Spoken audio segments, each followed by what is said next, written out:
Hi, I'm Dave Karger. Welcome back to TCM as we continue our tribute to Jerry Lewis on what would have been his 100th birthday. Up next is a movie that marked a significant turning point in his career, the first time he directed himself on screen. From Paramount in 1960, it's The Bellboy. This was a movie that was entirely born out of necessity. Paramount wanted to release a Jerry Lewis comedy in the summertime and tried to get Lewis to rush post-production on his most recent film, Cinderfella, which was scheduled to premiere at Christmas.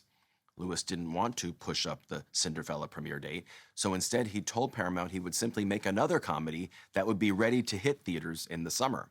He flew to Miami Beach for a nightclub engagement at the Fontainebleau Hotel, and it was there that he began thinking about what this film would be. He knew he needed to make it quickly, so it made the most sense for him to write and direct the picture himself, in addition to starring and financing it out of his own pocket.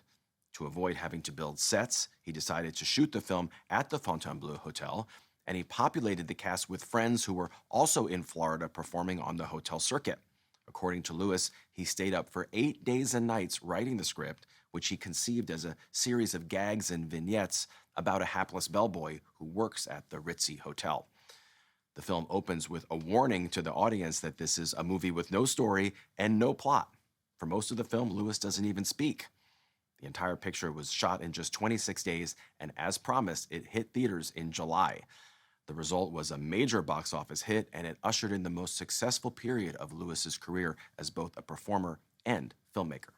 From 1960, also featuring Milton Berle and Jack Kruschen, The Bellboy.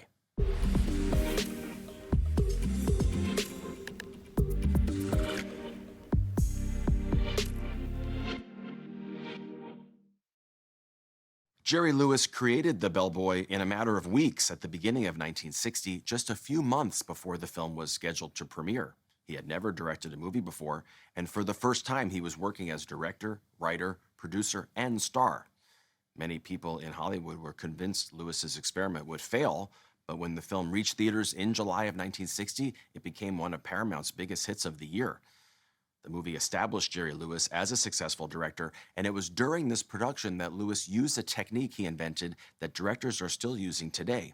From his work in television, he knew that TV directors relied on closed-circuit monitors to see how a broadcast would look before it went on the air.